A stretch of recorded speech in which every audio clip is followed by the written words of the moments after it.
자, 3시 됐습니다. 이어서 수업 진행하도록 하겠습니다. 자, 우리 지금 공급시기 하고 있습니다. 공급시기 중에서도 재화의 공급시기예요. 자, 공급시기. 자, 임치물에 반환이 수반되는 창고증권은 인도된 때를 공급시기로 합니다. 이게 무슨 뜻이냐? 기본적으로 유가증권은 재화가 아니지만 창고증권, 화물상환증, 그리고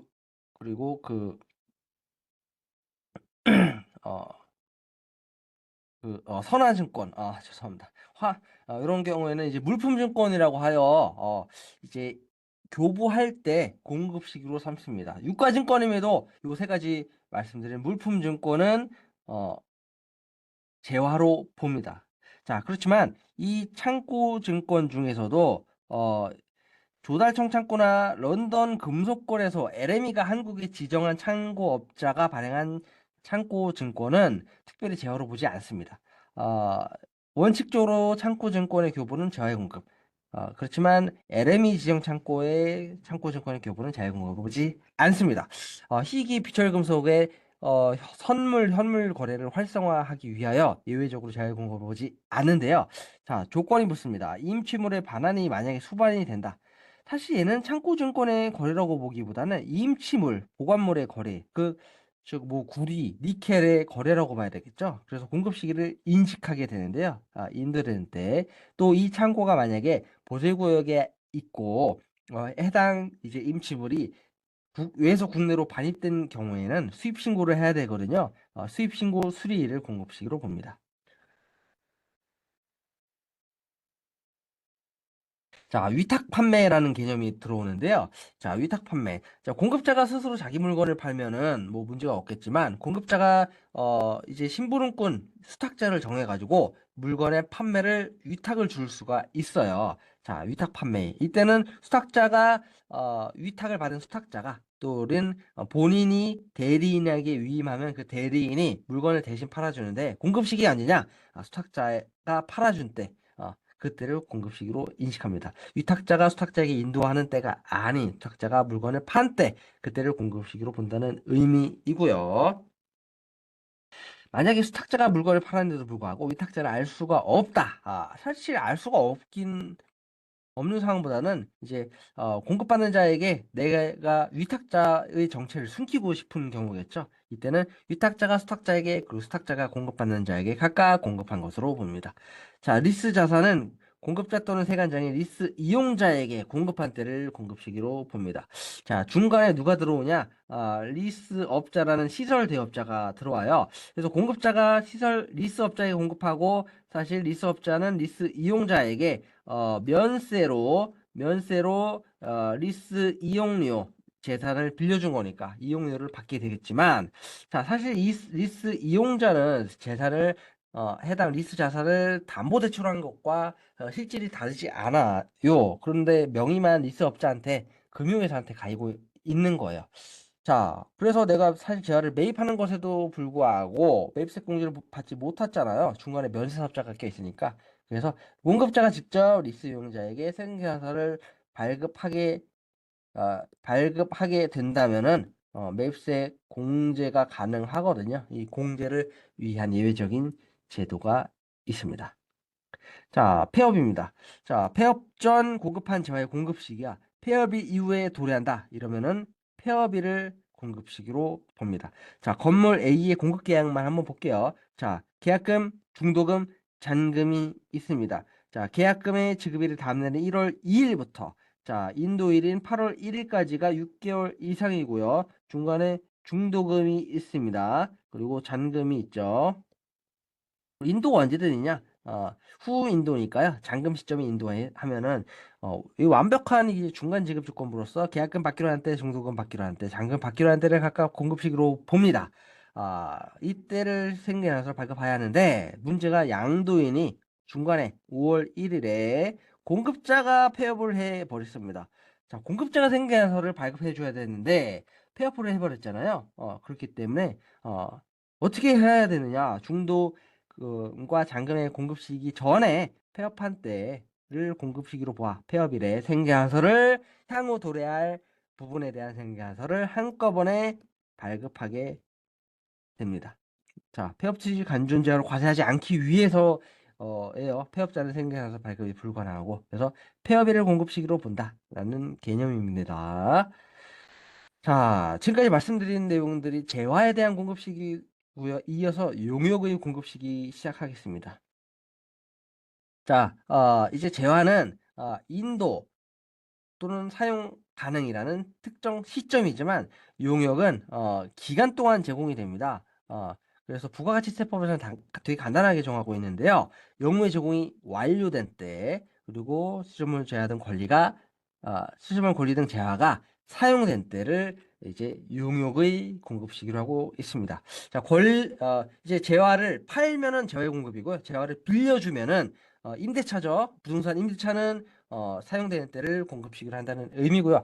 기본적으로 용역은 시점이 아닌 기간 동안 제공되니까요. 그 기간이 끝나야지 금액이 확정될 거 아니에요. 그래서 제공 완료 시점을 기본적으로 공급 시기로 원칙 보고 있습니다. 용역 제공 완료일. 그렇지만 마찬가지로 용역도 부가가치세법 시행령에서 자세하게 다양한 거래 형태별 기준을 두고 있는데요. 한 요 정도까지는 사실 재화랑 동일합니다. 재화랑 동일하여 이제 용역에만 있는 특별한 앱만 설명을 드리고 넘어갈게요. 자, 간주 임대료와 선호불 임대료, 선불 장기 용역과 BOT 대가는 공급 시기가 예정 신고 또는 확정 신고 과세 기간의 종료일을 공급 시기로 하고 있습니다. 즉 3월 말 3월 말 얘는 9월 말이 되겠고 과세 기간의 종료일은 6월 말 12월 말이 될 겁니다. 이 말해를 공급 시기로 한다는 것은 발생주의를 적용한다는 의미예요. 발생주의를 적용한다는 의미. 그러니까 선후불 임대료를 예를 들면은 자, 월세 1년치를 선불 한 번에 받는 깔세 이런 것을 의미하는데요. 자, 받기로 한 때를 하면은 자, 아니 1년치 부가가치세를 한꺼번에 내라는 것이냐 합리적이지 않다는 거고요.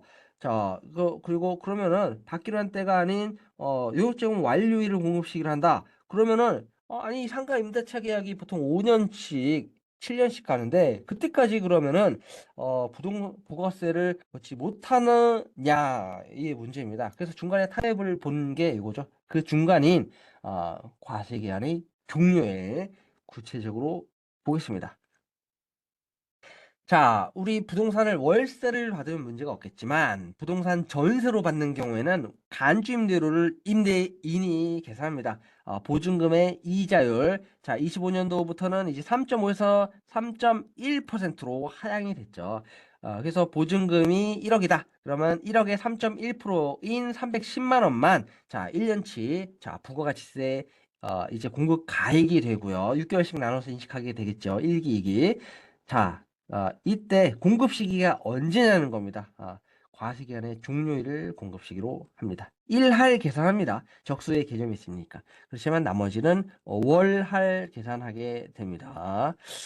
BOT 대가는 뭐 많이 있는 건 아니고 일종의 후불 임대료랑 같은 개념이라고 생각하시면 됩니다. 자, 부동산 임대료는 선불, 후불 다 되는데요. 부동산 임대가 아닌 헬스장, 상표권, 노인복지시설 등의 용역은 선불만 해당이 되고요. 자, 1년 월세를 한 번에 선불로 또는 후불로 받았다는 거예요. 그럼 받은 시점에 한 번에 공급 시기가 아닌 월할 계산하여 각 가세기간의 종료일을 계산하게 됩니다. 자, 그러니까 월세 100만 원짜리 를 이제 1200만 원 한 번에 받았다. 그러면은 이제 일기 계산할 때는 월할 계산이니까 6개월치인 600만 원만 공급 시기가 언제냐? 자, 과세기간 종료일은 6월 30일 그리고 12월 31일을 공급 시기로 알아 600만 원씩 생계환수를 나눠서 끊으라는 의미입니다. 받기로 한 때가 선불 시점이 아닌 그리고 용역 제공 완료일도 아닌 각각 과세기간의 종료일을 받기로 한 때를 받기로 한 때가 아닌 과세기간의 종료일을 공급 시기로 월할 계산하여 보게 됩니다. 자, 이어서 이제 공급시기 특례입니다. 자, 공급시기 특례 지금까지 제가 1시간 동안 말씀드린 원칙 공급시기에 세금 계산서를 발급하여야 하지만, 자, 실무상으로는 이 공급 시기 전에 선발급 또는 공급 시기 후에 후발급이 많아요. 원칙적으로 인정이 안 되지만 예외적으로 특정 조건을 충족하면 인정이 되고요. 그 조건에 대하여 지금부터 보도록 하겠습니다. 자, 실무상 선발급, 후발급이 진짜 많아요.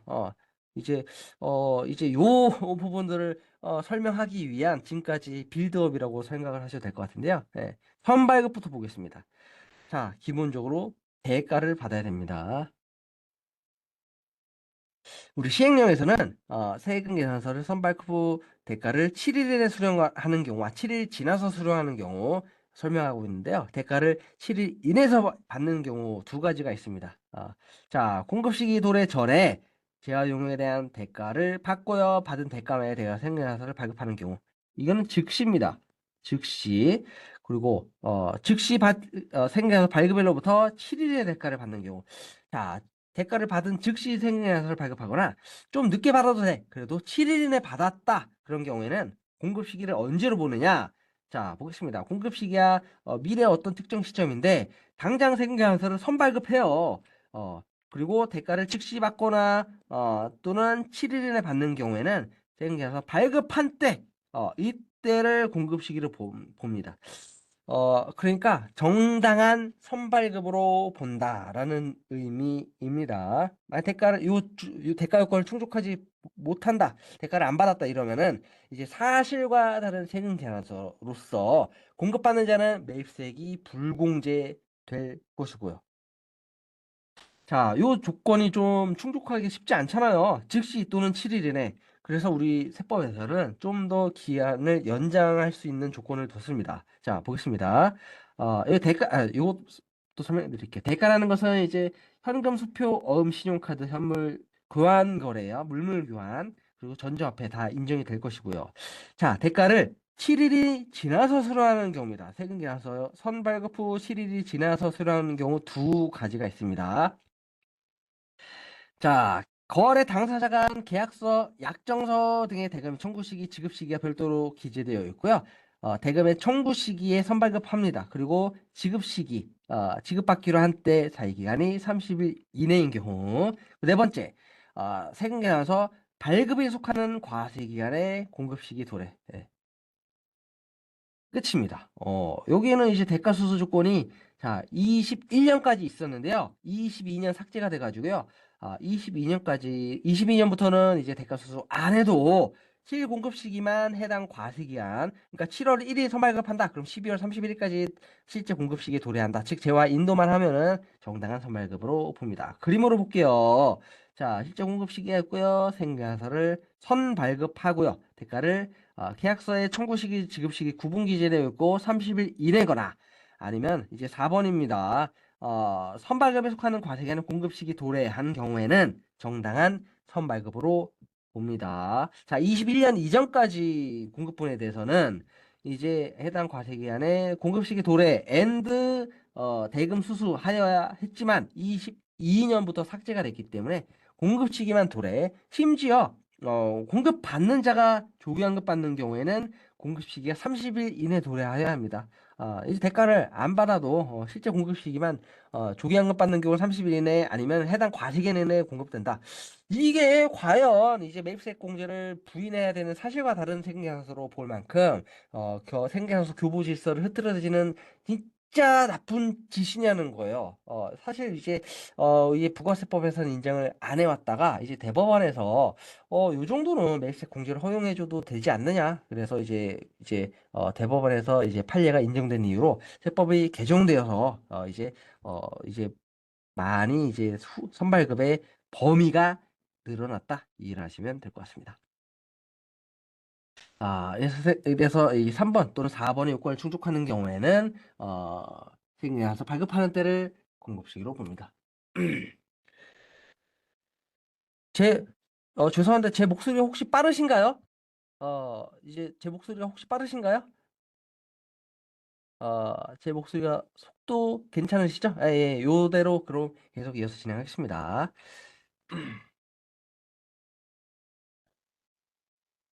자, 선발급 특례. 기본적으로 대가를 받거나 즉시 받거나 7일 내에 받거나 아니면 계약서에 기기가 돼 있고 30일 내에 받거나 마지막에 뭐죠? 이제 해당 과세 기간 내, 즉 이제 아무리 길어도 이제 6개월이 되겠죠? 해당 과세 기간 내에 자 1월 1일 공급분이라 1월 1일 선발급했다면 6월 30까지 실제 공급 시기가 도래하면은 정당한 선발급으로 보지만 대가수수 무관 선발급 특례가 또 있습니다. 예외에 대한 또 예외라고 보시면 될 것 같아요.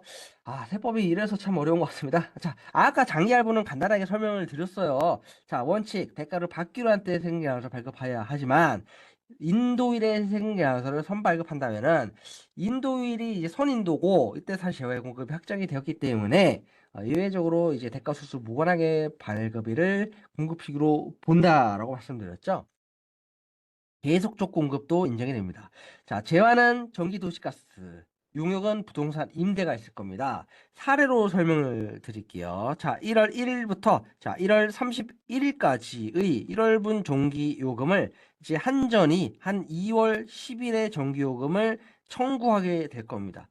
이제 이 1월분 전기요금 청구서상 납부기한은 예를 들어서 2월 22일 납기라고 본다면, 자, 원칙적인 공급 시기는 받기로 한 때예요. 받기로 한 때 납부기한 이때가 원칙적인 공급 시기지만 예외적으로 이제 생계약서의 선발급일을 예외적으로 공급 시기로 할 수 있습니다.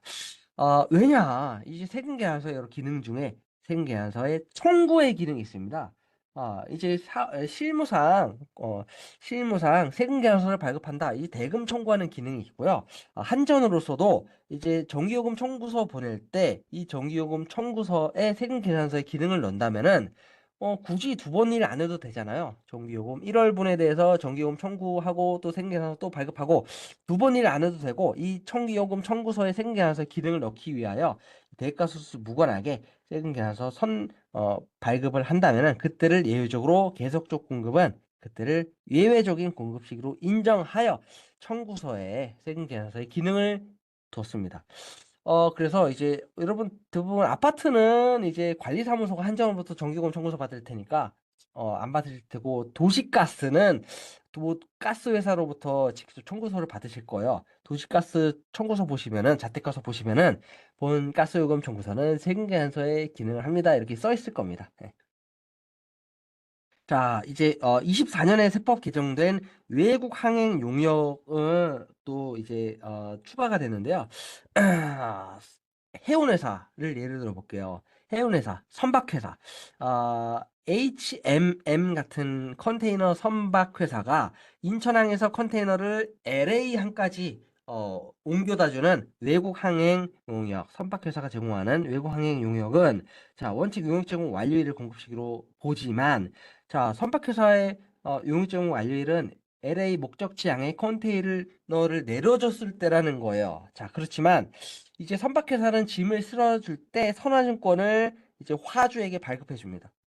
그리고 선화증권 발급할 때 선인가에서도 보통 같이 발행해주는 관행이 있었어요. 이 관행을 이제 세법에서 인정하기 위하여 24년에 세법 개정했습니다. 용역제공 완료일 전에 세금계산서를 대가수수 무관하게 선발급한다면은 선화증권 발행할 때 세금계산서도 같이 발행하거든요. 이때 이제 선화증권 발행할 때 생계산서 같이 발행하는 관행을 인정하기 위하여 대가수수 무관하게 선발급한다면 그때를 무조건 공급 시기로 봅니다. 다만 조건이 붙습니다. 유용증 완료일, 즉 LA 목적지에 도착했을 때, 그리고 선화증권 발행일, 이제 화주가 선박회사에 짐을 맡길 때 선화증권 발행할 때 생계산서를 같이 발행하잖아요. 그때 기간이 60일 이내여야 합니다.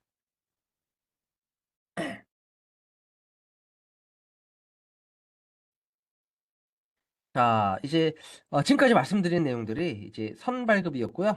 이제 월합세금 계산서, 즉 후발급입니다. 자, 후발급은 사실 실무상 후발급이라고 하지는 않고요. 월합세금 계산서 또 월합계세금 계산서라고 합니다.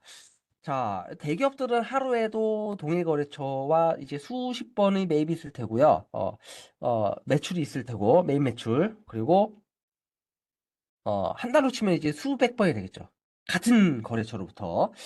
자, 앞서서 말씀드린 제와 인도 시점마다 생계산서를 각각 발급하는 게 이제 뭐 이제 이게 합리적이라는 거예요. 그냥 모아서 한 장 발행하면 되지 않느냐? 한 달씩 모아서 거래처별로 한 달씩 모아서 발행하는 제도입니다. 자, 공급시기고 생계환수를 모아서 발행하는 제도. 거래처별로 이제 예전에는 달에 1일부터 예전에 1여월이라는 표현을 했었는데요. 달력상 한 달. 이제 표현이 좀 이제 우리말 쓰기로 순화돼 가지고 달에 1일부터 그 달의 말일까지 달력상 한 달이에요. 동일합니다. 내용은 공급가액을 합계하여 생산서를 발행할 수 있도록 하였습니다. 거래처별로 합계. 자, 6월 1일부터 6월 31일까지 이제 수십 개의 거래처가 있을 거 아니에요. 그 수십 개의 거래처 거래가액이 6월 30일째 딱 나오느냐의 문제입니다. 안 나와요. 딱 안 나와요. 이제 거래처별로 정산하는 기간을 둬야 되겠죠. 우리 세법에서는 그 정산하는 기간을 10일 줬습니다. 자, 그래서 죄송합니다. 자, 다시 할게요. 자, 6월 1일부터 6월 30일까지 거래처별로 공급가액을 합계하여 그 해당 달의 말일을 작성일자로 합니다. 6월 30일을 작성일자로 하여 발급을 언제까지 하느냐? 자, 다음 달 10일, 자, 7월 10까지 발급할 수 있도록 하였고요. 이 발급한다면은 공급자가 전자 의무자라면 발급의 다음 날 전송해야 되잖아요. 전송은 7월 11일 해야 되겠죠. 그래서 이제 전자생계에서는 날짜가 이제 작성일, 발급일, 전송일 이렇게 따라 붙을 겁니다. 자, 여러분 세금계산서의 필요 기재사항은 뭐죠? 작성 연월입니다. 이 작성 연월일이 원칙적인 공급 시기고요. 이 공급 시기는 그 실제 공급일을 달력상 한 달을 벗어날 수가 없도록 되어 있습니다. 자, 발급은 아무 날짜도 아니에요. 그냥 다 거래 상대방에게 생계환수를 교부한 때, 발급한 때를 의미하고요. 그래서 여러분들 이제 이 매출이 1기 매출이냐, 2기 매출이냐, 아니 24년 매출이냐, 25년 매출이냐, 이제 이렇게 솔팅 하실 때도 작성 연월일 기준으로 정리를 하셔야 될 겁니다. 자, 이 한 달도 길다. 그러면 자, 마찬가지로 거래처별로 달의 1일부터 1월 1일부터 말일까지 기간에 의해서 임의로 정한 기간 6월 1일부터 6월 15일 그리고 6월 16일부터 6월 31일까지 각각 그 기간의 종료일인 6월 15일과 6월 30일을 작성 일자로 하여 나눠서 발급할 수가 있고요. 단 한 건의 거래라고 하더라도 소호사무실 같은 경우 사장님 혼자 영업도 하고 격리도 보잖아요. 세금계산서를 모아서 그 달의 말일에 그 달에 죄송합니다. 해당 거래 일자를 작성 일자로 하여 그 달력상 한 달을 벗어날 수는 없을 거예요. 마찬가지로 다음 달 10일까지 발급할 수 있도록 하고 있습니다.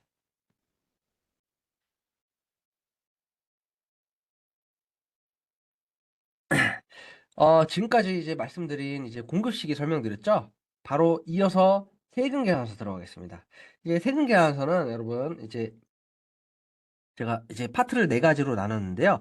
이제 먼저 생계산서라는 것이 무엇이냐, 기본적인 내용. 그리고 이 전자생계산서 제도가 이제 많이 도입이 돼서 정착이 되는데요. 이 전자생계산서와 관련된 이제 가산세와 세액공제 그리고 이제 생계산서를 수정하는 부분에 대해서 이제 사례들을 좀 많이 넣어놨는데 이제 뭐 일일이 뭐 다 설명할 필요는 없어요. 여러분들이 이제 보시면 알 수 있도록 그림을 다 붙여놨으니까요. 기본적인 이제 가장 중요한 파트만 설명하고요. 넘어가도록 하겠습니다. 마지막 매입자 발행 세금계산서도 이제 이제 강의 자료에는 이제 절차를 설명해 놨는데 가장 중요한 건 납세자 기준에서 가장 중요한 건 언제까지 설명할 수 있느냐죠. 그 부분은 강의하고 넘어가도록 하겠습니다.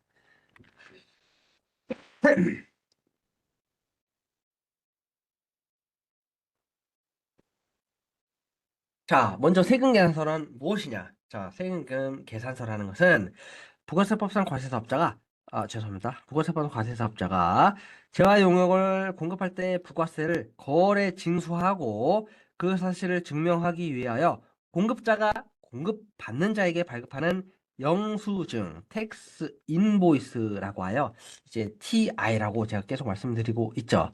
자, 크게 네 가지의 기능이 있습니다. 각 거래마다 부가세 생계산서 발급을 통하여 부가세를 거래 징수하였음을 증명하고요. 공급받는 자는 세금 계산서를 공급 시기 수취하여야 정당한 매입분으로서 매입세 공제가 인정이 될 것입니다.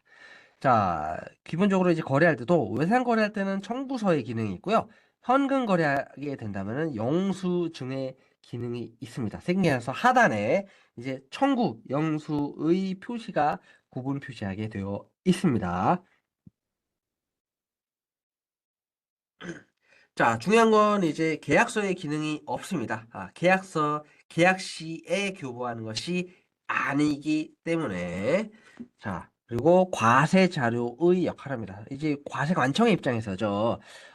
나의 매출은 거래 상대방의 매입, 나의 매입은 거래 상대방의 매출, 이렇게 거래처 간 상호 교차 검증 기능을 통하여 매출 누락 확인하는 과세 자료로 활용이 되고요.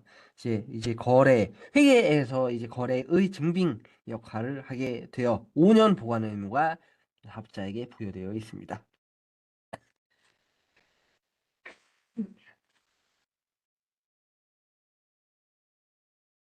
자, 기본적으로 생계연서를 발급하는 자는 누구냐? 납세 의무자로 등록한 사업자가 발급하여야 하겠죠. 미등록 사업자나 폐업자는 발급이 불가능하지만, 그렇지만 휴업자는 발급이 가능하고요. 보통은 이제 부가세법 기본 통칙으로 우리 국세청 법령정보 시스템이라는 인터넷 홈페이지에서 찾으실 수가 있습니다.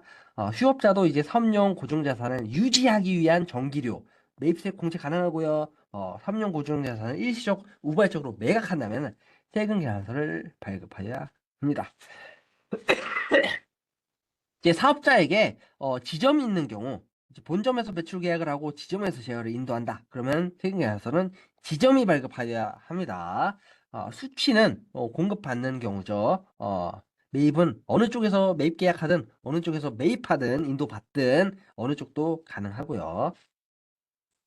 세금계산서는 앞서 말씀드린 공급 시기에 발급하여야 하고요. 예외적으로 이제 선발급과 후발급 있다고 말씀드렸죠. 자, 가리가세자도 21년 7월 1일부터 이제 4,800만 원 이상 1억 400만 원 미만인 경우에는 세금계산서 발급 간이가 생겼고요. 4,800만 원 미만 또는 신규 간이는 마찬가지로 세금계산서 발급이 불가능합니다. 자, 기본적으로 얘네는 이제 종이 규정이긴 하지만 발급할 때 두 장을 발행하여 한 장은 자기가 보관, 한 장은 공급받는 자에게 교부하여야 합니다. 자, 공급받는 자가 사업자가 아닐 수도 있어요. 고유 번호가 부여되어 있는 종류단체든지 아니면 일반 개인이든지. 그리고 공급받는 자가 계약할 때는 사업자였는데 공급 시기에는 폐업하는 경우. 이때는 이제 고유 번호 또는 공급받는 자의 대표자 주민등록번호를 기재해야 합니다. 자, 세금계산서와 신용카드 매출전표의 중복 발급과 관련돼서는 좀 특이한 내용들이 있는데요. 자, 신용카드 매출전표나 현금 영수증도 영수증이지만 매입세 공제가 가능하죠. 얘를 이중으로 발급받아서 매입세 공제를 받을 것이 우려가 되어가지고요. 자, 공급 시기에 선 신용카드 매출전표 발급한 경우에는 후 세금계산서 발급이 금지가 됩니다. 이게 중요하고요. 자, 이 반대로 그러나 공급 시기에 선세금 계산서를 발급했습니다. 근데 대가를 현금으로 받지 않고 대가를 추후 신용카드로 결제받은 경우에는 어쩔 수 없이 신용카드 매출 전표를 발행하게 됐잖아요. 이 부분에 대해서는 허용이 되어 세금 계산서로 부가세 신고서를 기재하고요. 신용카드 매출 전표 발행 금액 집계표에 기 발행 금액으로 기재하여 중복 매출 부분을 당연히 제외해줘야 할 것입니다. 자, 세금계산서는 이렇게 생겼습니다. 이제 세법에서는 크게 두 가지로 나뉘죠. 세금계산서의 필요적 기재사항과 임의적 기재사항이 있습니다. 자, 임의적 기재사항은 뭐 누락하거나 심지어 뭐 잘못 기재하여도 법적인 효력에 영향이 없다. 즉, 정당한 세금계산서로 봅니다. 자, 필요적 기재사항은 이제 제대로 기재하여서 이제 사실과 다르게 기재하면은 이제 매입세액이 불공제되겠죠. 자, 보시면은 이제 중요한 게 저는 이제 작성 연월이라고 생각해요. 이게 뭐죠, 여러분? 공급 시기입니다. 제가 말씀드린 공급 시기를 이제 생계하서의 작성 연월일에 기재해야 합니다. 제한은 인도된 때, 용역은 용역 제공 완료일에. 네, 발급하는 날짜가 아니에요. 발급은 다음 달 10일까지 할 수 있는 거고요. 작성 연월일을 공급 시기 기재하여 다음 달 10일까지 모아서 거래처별로 발급할 수가 있는 것이죠. 이 부분은 앞서 말씀드린 부분이니까 넘어가도록 하고요. 작성 연월일 중요하다. 이게 공급식이다.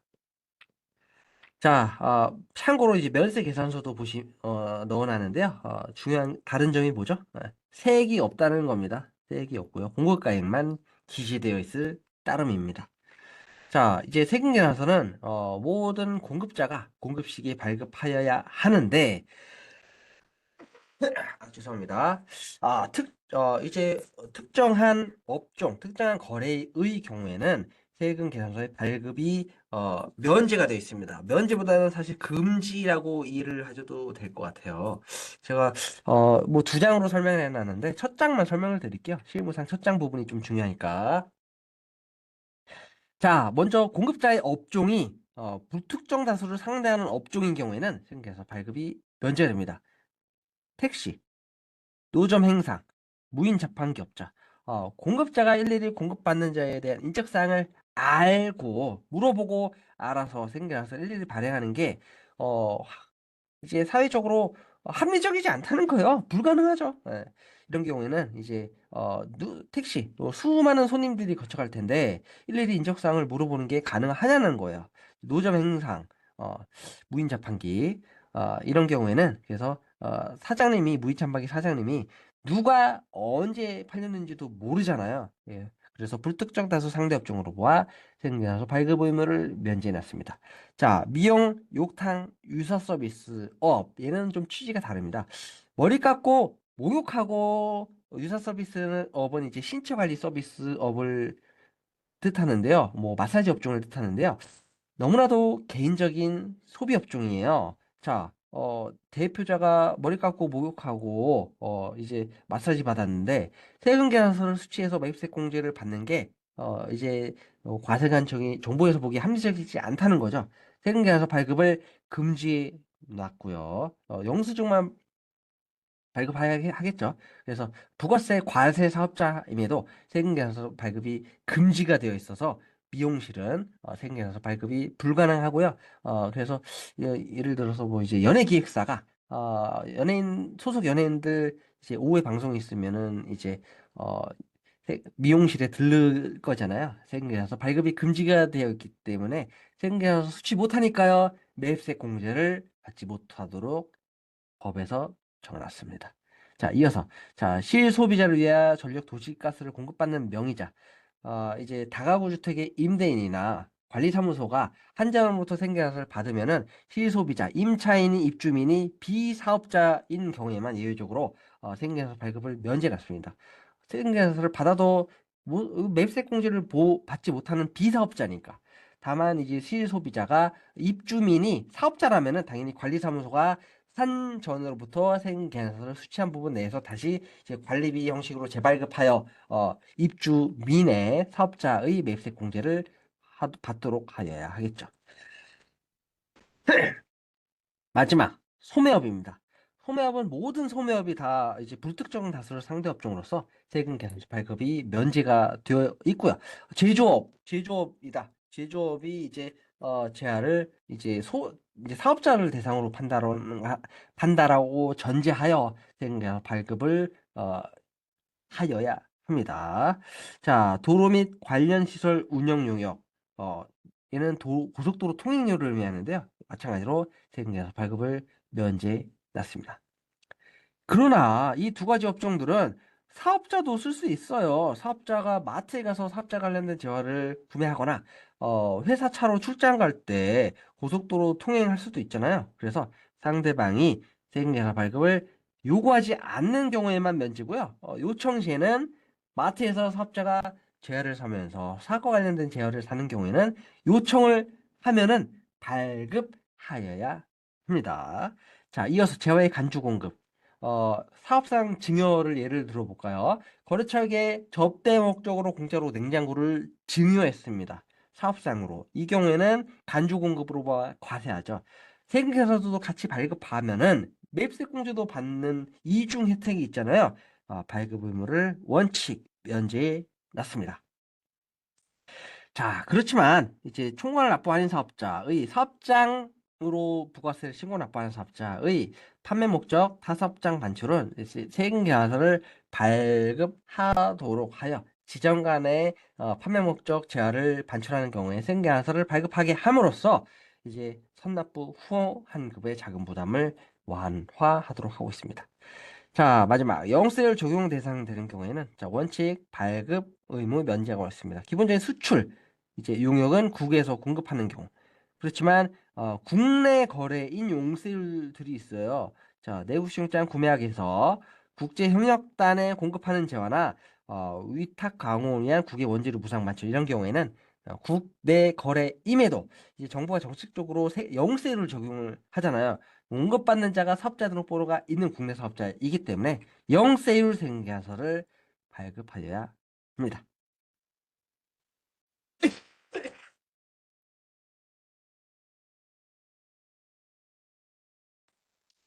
자, 이어서 이제 발급부 면제 파트들은 뭐 어려운 내용들은 아니고 뭐 실무상 자주 있는 부분도 아니라서 넘어가도록 하고요.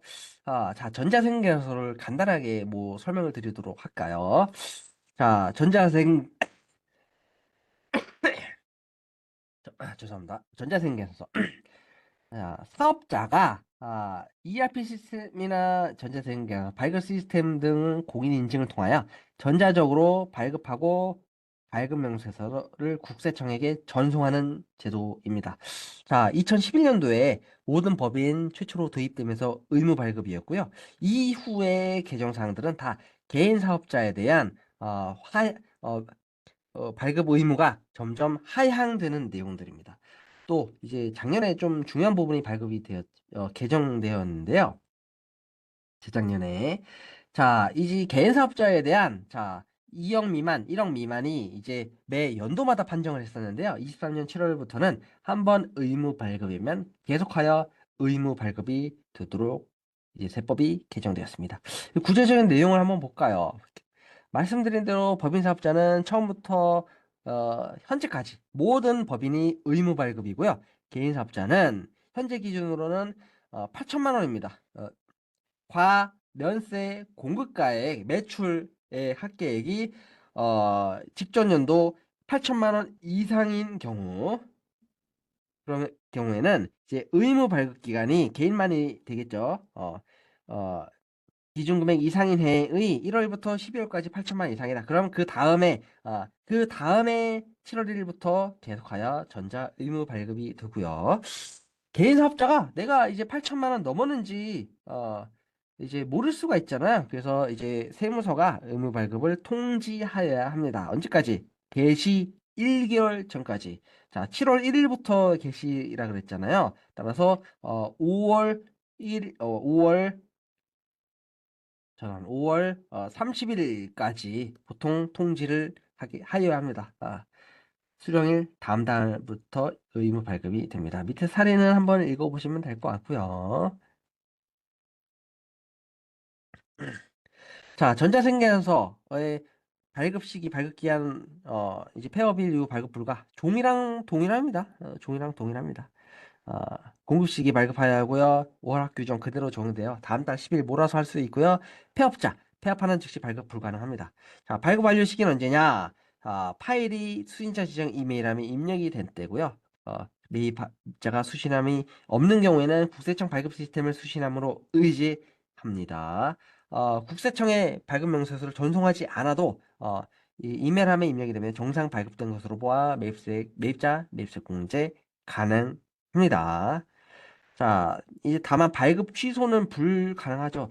사실 종이생계연서 시절에도 발급 취소는 불가능했어요. 다만 종이생계연서 시절에는 그냥 부가세 신고 기한 전까지 그냥 뭐 임의로 찢어버려도 이제 국세청이 알 길이 있었지만 지금은 이제 다음 달 10일까지 전송을 하여야 하니까 발급 오류가 있다면은 수정생 계약서를 발급하여야 할 것입니다.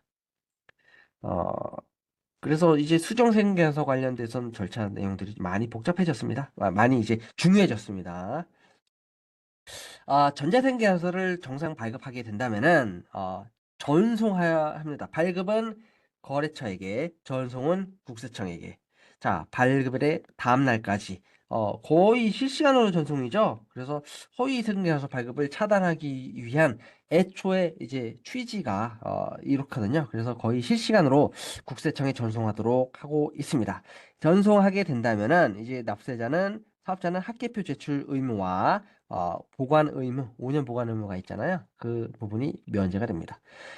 정상 전송, 발급일 또는 다음날까지 국세청에 정상 전송하게 된다면은 발급 건당 200원의 전자생계약서 발급 전송 세액공제가 이제 22년 7월 1일부터 부과했습니다.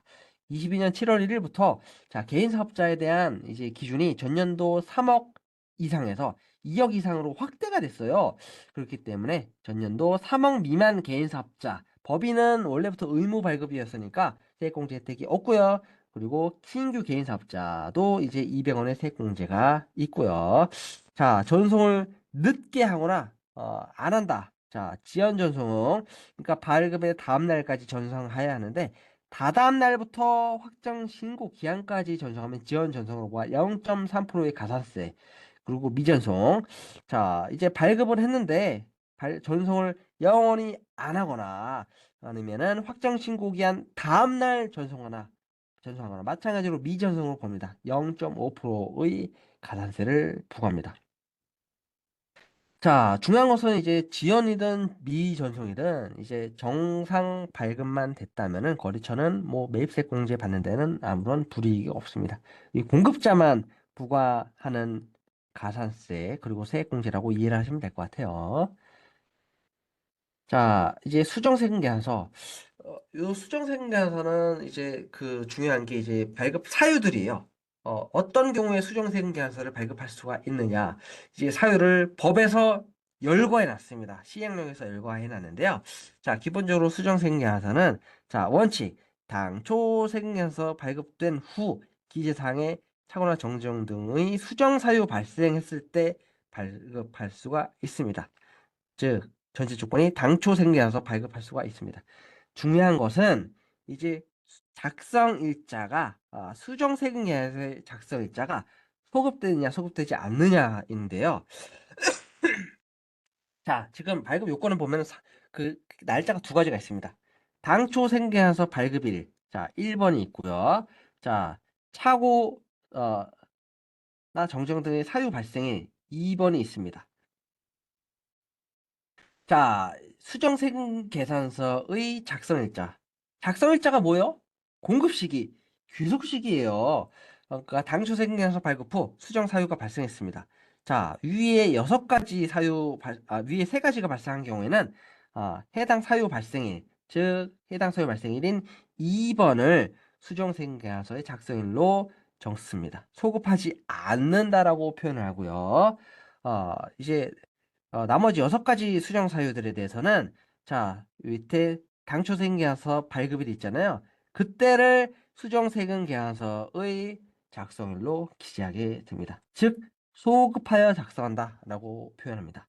자, 왜 이렇게 사유 발생이 이제 수정 세금 계약서의 작성일을 소급하지 않는 경우와 소급하는 경우로 나뉘느냐?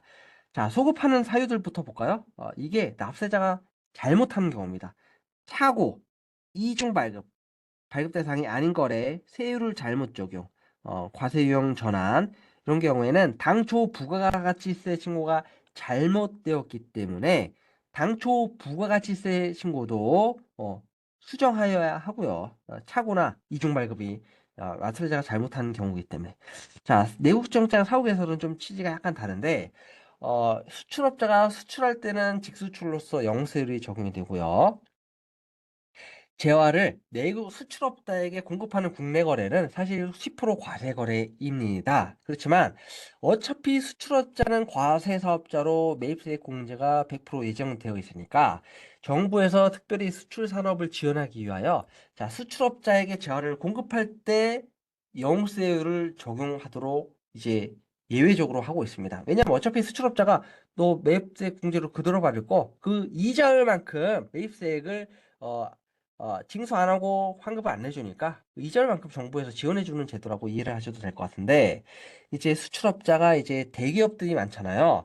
이제 내수시장을 발급을 되어 있어야지 이제 수출이 전제로 공급을 받는다 이렇게 정부에서도 확인이 가능하겠죠. 이 내국수정장이 이제 수출업자가 자기의 공급자에게 언제까지 발급해 줘도 되느냐? 과세기한 종료 후 25일 이내 사후 개설해 줘도 인정이 됩니다. 즉 5월 1일 거래분에 대해서 7월 25일까지 이 부가세 확정 신고 기한까지 내국 시용장 또는 구매 확인서가 개설된 경우에는 5월 1일 거래분에 대해서 영세를 적용을 해 줍니다.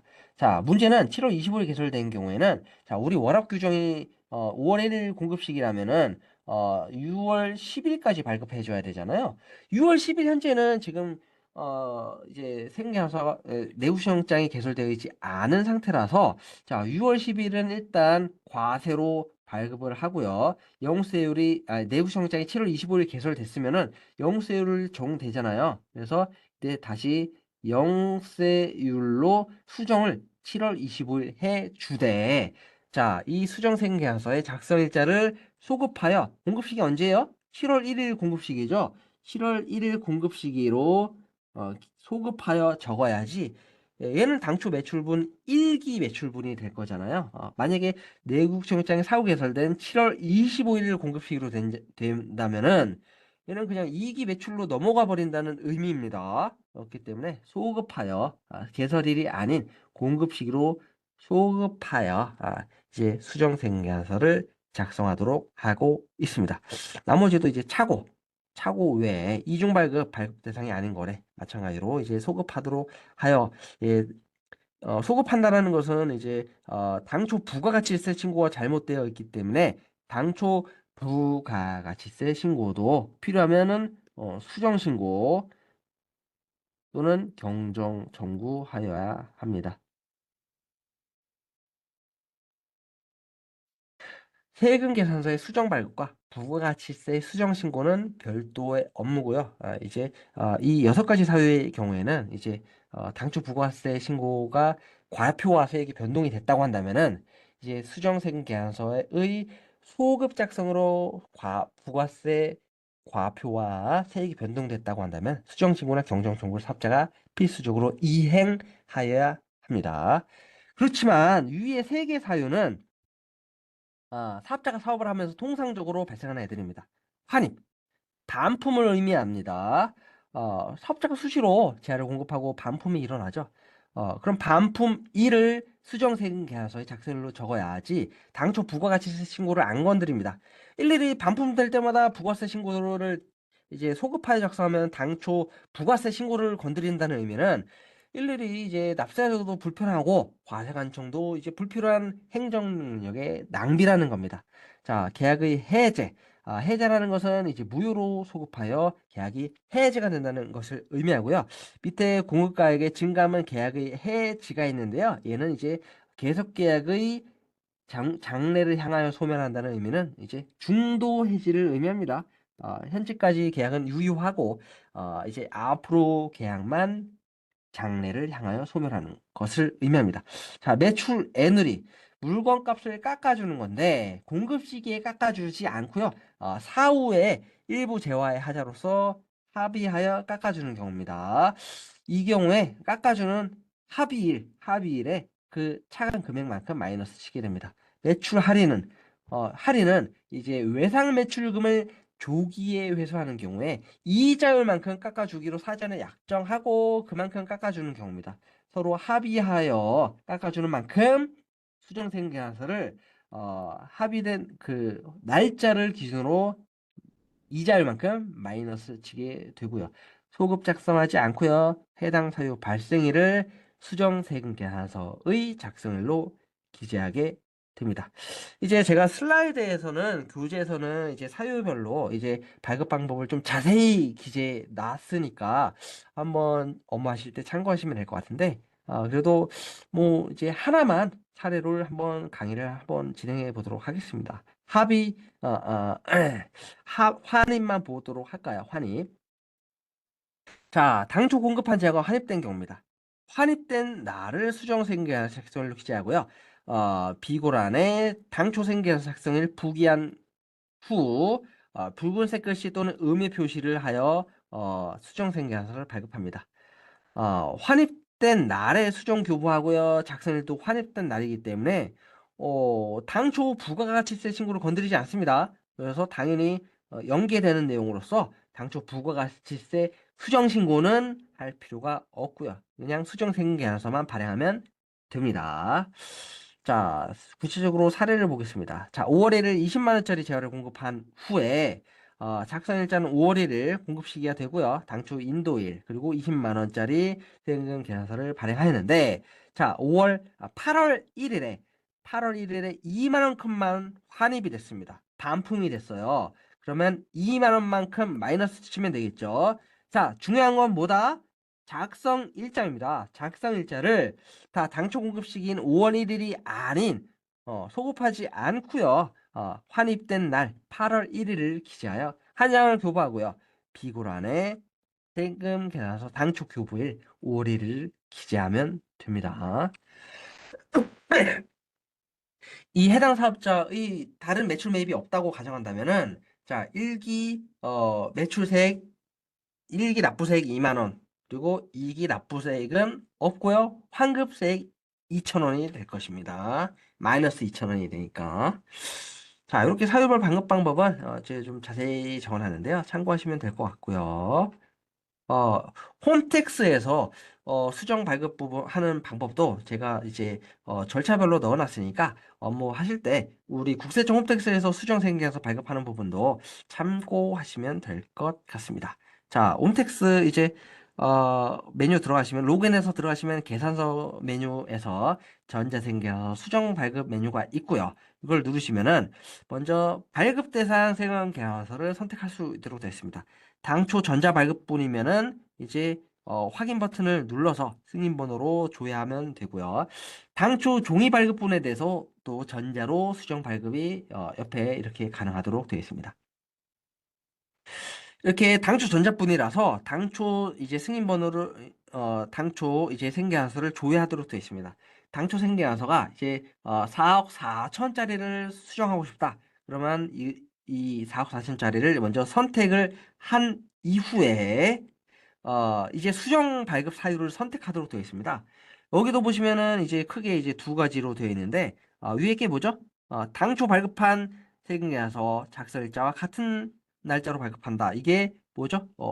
소급하여 작성한다는 의미고요. 밑에는 이제 변동한 날짜로 발급한다. 현재 즉 소급하지 않는 사유죠. 뭐죠? 공급가액의 변동, 계약의 해제, 환입 그리고 나머지들은 다 이제 소급하여 작성이기 때문에 필수적으로 이 부분과 연동이 됩니다. 부가가치세 신고서를 수정 신고하여야 합니다. 가산세도 나오겠죠. 과세표준과 세액이 변동이 된다면은 부가세 수정 신고하여야 합니다. 그렇지만 이제 뭐 사업자 등록번호가 잘못됐다 이러면은 부가세 수정 신고할 필요는 없고요. 합계표만 이제 수정 제출하면 될 것입니다. 그리고 이제 소급하지 않는 사유들, 얘네들은 이제 부가세 아예 수정 신고 대상이 아니다. 이렇게 기재가 되어 있다는 점을 확인하실 수가 있을 것입니다. 이렇게 수정 사유를 지금은 이제 공급가액 변동으로 예를 들어 볼게요. 이렇게 변동 버튼을 발급하기 버튼을 누르게 된다면은 이제 구체적으로 수정생 계산서 공급가액을 수정할 수 있도록 메뉴가 뜨도록 되고요. 공급가액 이제 중요한 작성일자는 환입된 경우에는 환입된 날, 변동된 경우에는 변동 합의한 날을 수정생계산서의 작성일을 소급하지 않고 작성일자를 기재하여 뭐 공급가액을 변동이 되겠죠. 변동되는 금액만큼 기재하고 수정생계사서를 발급하도록 하고 있습니다. 자, 마지막. 매입자 발행 생계사서입니다. 자, 생계사서는 공급자가 공급받는 자에게 발급해 줘야 합니다. 그렇지만, 자, 사업자가 공급했는데도 불구하고 생계사서를 발급하지 않는 경우에는, 자, 공급받는 자는 생계사서를 수취하지 못했으니까 매입세 공제를 받지 못하는 불이익이 있잖아요. 그리고 또 이제 계약의 해제가 됐는데도 불구하고 매출자가 수정생계사서를 발급하지 않는 경우도 포함이 됩니다. 자, 이 경우에는 매입세 공제를 받지 못하는 문제가 있으니까 이 어쩔 수 없이 스스로 세금 계산서를 발급하여 매입세 공제를 받을 수 있도록 하고 있습니다. 이제 세무서장의 확인을 받아야 하겠죠. 거래 사실 확인 신청이라고 합니다. 본격적인 이제 양식은 거래 사실 확인 신청을 관할 세무서장에게 하면은 세무서가 이제 확인을 하여 너 정당한 매입 맞네. 이제 세금 계산서를 발행하도록 하여 매입세 공제를 받도록 하고 있습니다. 자, 24년에 좀 사유가 추가가 됐어요. 공급자의 주소 구개 이전, 행방 불명, 유산 사유도 인정이 됩니다. 매입자의 권리 보호를 강화하기 위한 제도고요. 자, 뭐 간단하게 개요만 보고 이제 강의를 마치면 될 것 같습니다. 자, 공급자는 누가 할 수 이제 거래 사실 확인 신청, 매입자 발행 생계하서 신청 누가 할 수 있느냐? 사업자가 할 수 있죠. 여기에는 일반, 그리고 간이, 그리고 면세사업자. 면세사업자는 매입세 공제를 받지 못해요. 그렇지만 이제 법인세법상, 손금소득세법상 필요금비가 인정이 되잖아요. 그래서 거래 사실 확인 신청은 가능합니다. 그렇지만 공급자는 세금 계산서 발급 의무가 있어야 되겠죠. 간이가세자도 21년부터 세발 세금 계산서 발급 의무 간이가 있으니까 그 경우에는 할 수가 있겠고요. 공급자가 이제 면세사업자라든지 영수증 발급 의무 간이라든지 아니면 폐업자라든지 이러면은 거래 사실 확인 신청이 불가능할 것입니다. 확인 신청 대상 금액이 점점 늘어났어요. 23년까지는 23년 2월 이전까지는 10만 원, 거래 건당 10만 원 이상이었는데요. 이제는 공급 대가, 부가세 합한 공급 대가가 23년 2월 28일부터는 5만 원 이상으로 확대가 됐습니다. 자, 뭐 여러 가지 절차 규정들이 있는데요. 요 부분이 제일 중요합니다. 언제까지 신청할 수가 있느냐? 공급 시기에 속하는 과시간의 종료 1년부터 1년 이내 신청 가능합니다. 23년까지는 6개월이었는데요. 24년도부터는 1년 이내로 대폭 확대가 됐습니다. 예를 들어서 이제 6월 1일이 공급 시기다. 그럼 과세기간 종료일은 6월 30이잖아요. 그때부터 1년 이내니까 그 다음에 1년 이내까지 관할 세무서장에게 거래 사실 확인 신청을 하면은 됩니다.